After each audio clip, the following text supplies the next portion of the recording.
में BL Meena, associate professor Sanskrit, स्नातक तृतीय वर्ष की इस ऑनलाइन कक्षा में पाठ्य पुस्तक को श्रीमद् भगवत गीता के विषय में पढ़ाने जा रहा हूँ। पिछली कक्षा में हमने बताया कि श्रीमद् भगवत गीता महाभारत के भीष्म पर्व में है,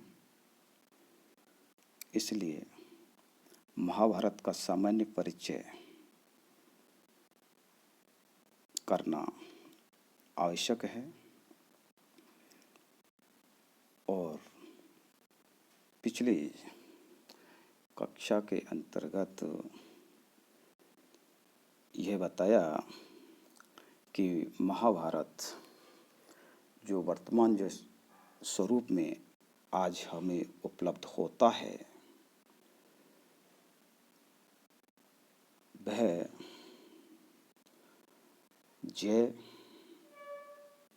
भारत और महाभारत इन तीन अवस्थाओं से, अर्थात तीन प्रकार से क्रमिक विकास की अवस्थाओं से होता हुआ आज लगभग 1 लाख से अधिक श्लोक संख्या में महाभारत प्राप्त होता है।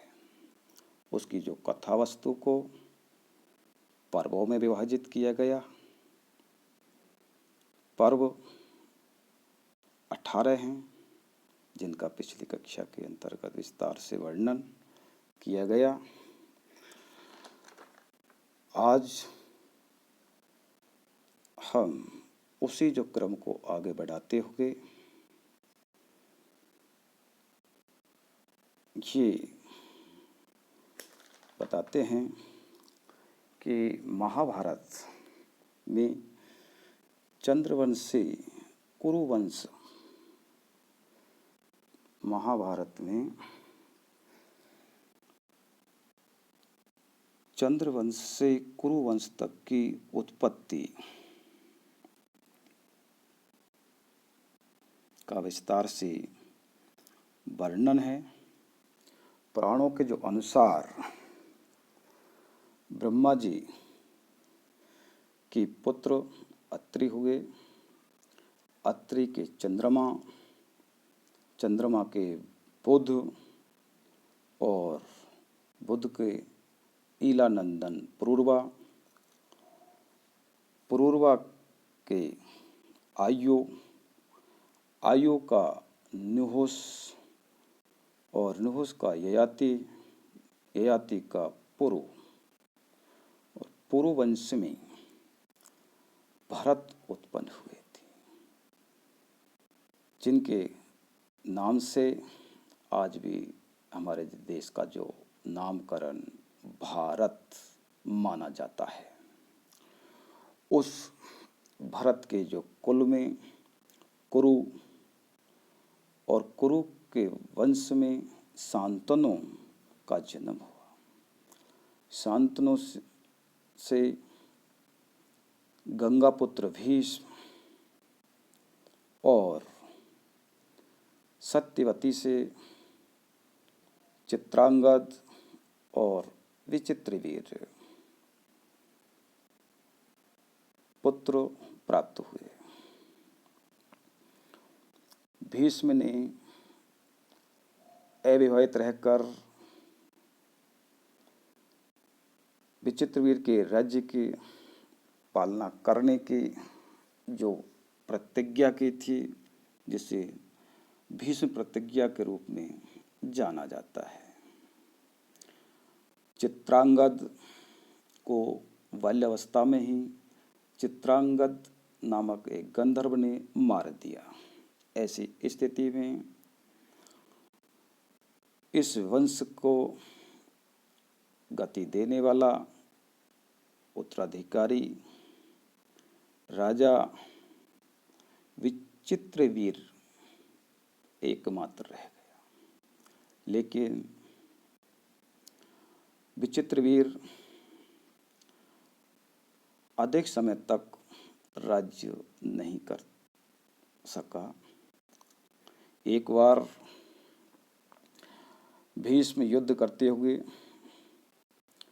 काशीराज की दो कन्याओं का, अंबिका और अंबालिका का हरण करके ले आते हैं और उन्हें अपने जो भाई विचित्रवीर को सौंप देते हैं। वे दोनों विचित्रवीर की पत्नी बनी, लेकिन विचित्रवीर निसंतान मृत्यु को प्राप्त हो गए। ऐसी स्थिति में भीष्म पितामह और विचित्रवीर की जो पत्नी सत्यवती के सामने यह संकट पैदा हो गया कि राज्य का उत्तराधिकारी कौन हो। तब सत्यवती की अनुमति से व्यास के द्वारा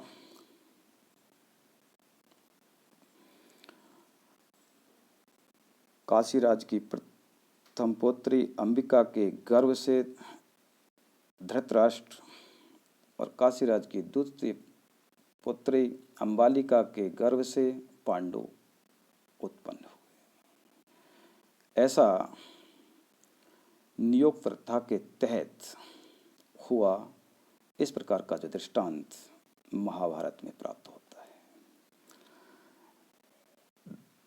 धृतराष्ट्र अंबिका के गर्भ में आए और अंबालिका के जो गर्भ में पांडु हुए। धृतराष्ट्र का जो विवाह गांधारी से और उसके दुर्योधन आदि 100 पुत्रों का जन्म हुआ। पांडु का विवाह कुंती से, उसके युधिष्ठिर आदि 5 पुत्र एवं कर्ण का जन्म हुआ। अर्जुन का सुभद्रा से विवाह और अभिमन्यु का जन्म, अभिमन्यु का उत्तरा से विवाह और परीक्षित का जन्म, परीक्षित का मानसा जो नाग कन्या थी से विवाह और जन्मेजय का जन्म होने तक की वंश और कुल परंपरा का जो उल्लेख महाभारत में प्राप्त होता है। इस प्रकार चंद्रवंश से कुरुवंश तक की संपूर्ण जो उत्पत्ति महाभारत में प्राप्त होती है। महाभारत में 18 की संख्या का एक विशिष्ट योग है। महाभारत की मूल अभिकल्पना में 18 का विशिष्ट योग देखने को मिलता है। कौरव और पांडवों के बीच युद्ध की अवधि 18 दिवस की थी।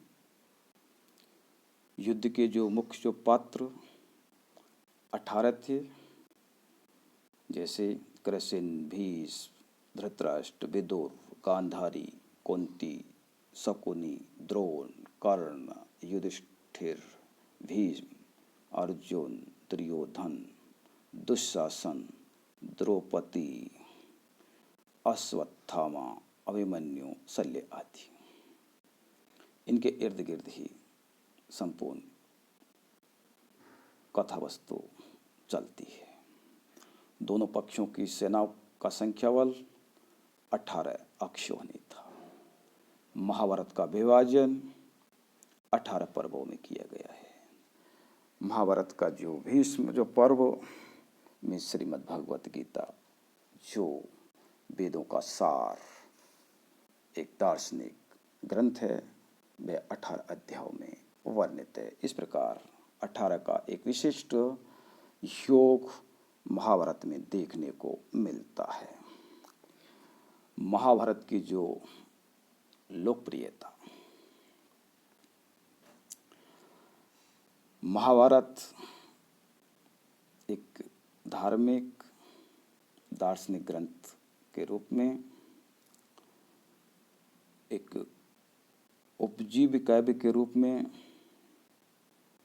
सर्वत्र तात्कालिक समय में प्रचलित था। जो कुछ तात्कालिक समय का भारत को हम देखने चाहते हैं वह सब कुछ महाभारत में प्राप्त होता है। जो उस समय भारत में नहीं था वह महाभारत में भी नहीं था। इसलिए कहा जाता है यन्य भारते तन्य भारते। जो कुछ भारत में था या जो कुछ भारत में नहीं था वह महाभारत में भी नहीं है, और जो कुछ भारत में था वह भारत में भी है।